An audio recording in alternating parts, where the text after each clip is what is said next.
Praise the lord. మన ప్రార్థనలో ఏమి కలిగి ఉండాలి? మొదటిగా మన ప్రార్థనలో మెలకువ ఉండాలి. ఏ అంశం గూర్చి ప్రార్థన చేస్తూ ఉన్నాం? ఎలాగా ప్రార్థన చేస్తూ ఉన్నాం? దేనికోసం ప్రార్థన చేస్తున్నాం అనే మెలకువను మనము కలిగి ప్రార్థన చేయాలి. రెండవదిగా విశ్వాసము కలిగి మనము ప్రార్థన చేయాలి. దేవుడు మన ప్రార్థనను వింటూ ఉన్నాడు, ఖచ్చితంగా ప్రతిఫలాన్ని అనుగ్రహిస్తాడు అనే విశ్వాసాన్ని కలిగి మనము ఉండాలి.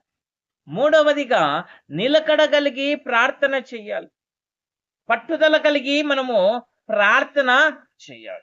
ఒక అంశం పైన నిలకడ కలిగి పట్టుదల కలిగి ప్రార్థన చేస్తే దేవుడు కార్యం చేస్తాడు.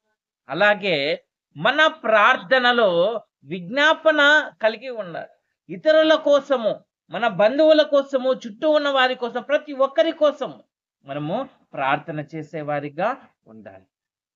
చివరిగా మన ప్రార్థనలలో కృతజ్ఞతాస్తుతులు ఉన్నాయి. దేవుడు చేసిన కార్యాలను బట్టి, ఆయన చేసిన మేలులను బట్టి మనము మన ప్రార్థనలో కృతజ్ఞత కలిగిన వారిగా ఉండాలి. దేవుడి మాటలను దీవించును గాక. ఆమేన్.